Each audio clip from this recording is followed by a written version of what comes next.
السؤال بتكرر كثير، يعني عندما ألزم الاستغفار ماذا أفعل بباقي الأوراد؟ هل ألتزم باقي الأوراد التي يعني الحوقلة، الصلاة على رسول الله، قراءة القرآن؟ ماذا أفعل بهذه الأوراد؟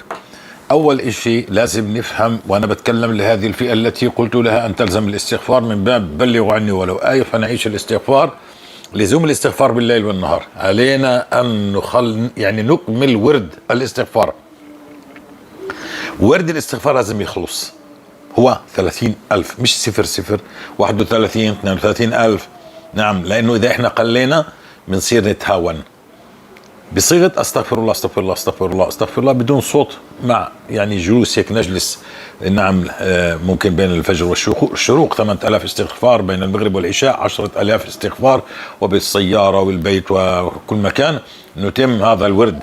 هو ورد مبارك وليس مقدس، من باب كان سيدنا أبو هريرة يستغفر الله في اليوم 12,000 ويقول على قدر عتقي. نعم، فالباب احنا معروف. بس السؤال الذي أجاوب عليه هو ماذا نفعل مثلا واحد كان يصلي على رسول الله مثلا ويكثر وهكذا؟ إلا بده يعيش آية الاستغفار، بده يحقق ورد الاستغفار كامل.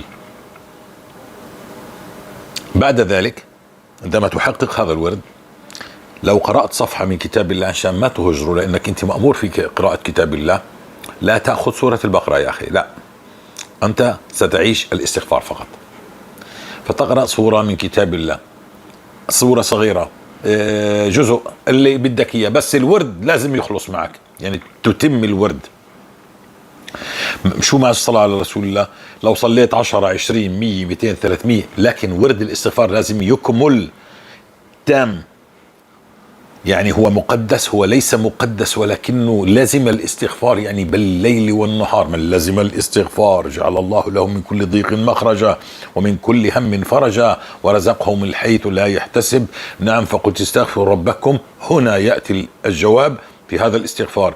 فقلت استغفروا ربكم إنه كان غفارا يرسل السماء عليكم مدرارا ويمددكم بأموال وبنين ويجعل لكم جنات ويجعل لكم أنهارا. فلزوم الاستغفار يعني هو الشغل الشاغل تبعك.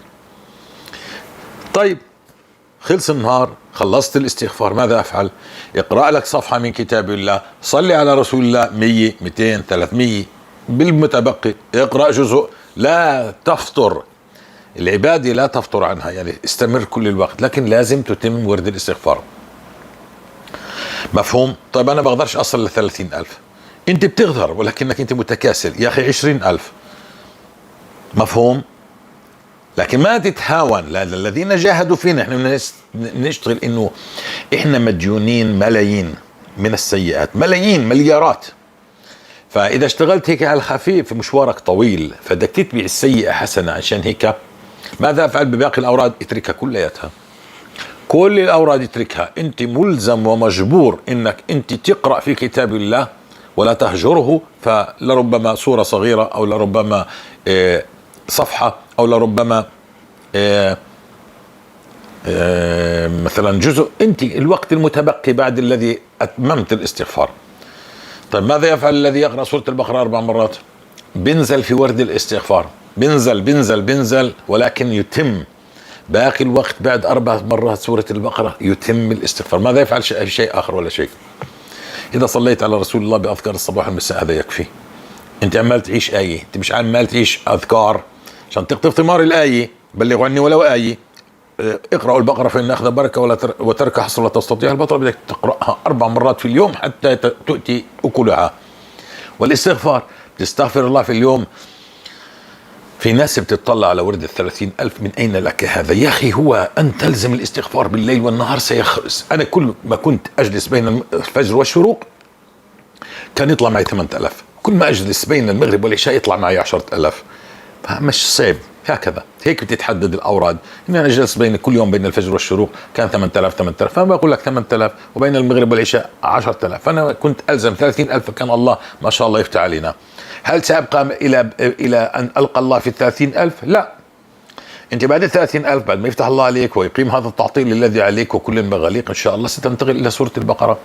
ستنتقل إلى سورة البقرة بعد أن يتغير حالك. انتهى الموضوع. أنا بدي أوقف هذا الفيديو هنا. فلا تأخذ شيء مع الاستغفار. الورد المركزي هو استغفار، والباقي القليل القليل عشان ما تنزلش، مش تقول لي انا علي اقرا وجزء، لا انت ما عليكاش تقرا ولا جزء. حتى لو كان عندك ختمات بدك تاخذ انت تعيش سوره الاستغفار، بلغ عني والايه، بدك تم الاستغفار وما تبقى من الوقت اعمل ما تشاء من اي ورد، لكن لازم يكون عندك قراءة قرآن، لانه في آية بتقول من اعرض عن ذكري فهو القرآن فإن له معيشة ضنكا. ما عملناش إشي إذا لا نقرأ من القرآن، فابدأ يعني إن شاء الله سورة قل هو الله أحد، قل أعوذ برب الفلق، إن شاء الله صفحة، إن شاء الله جزء بالباقي الوقت المتبقي.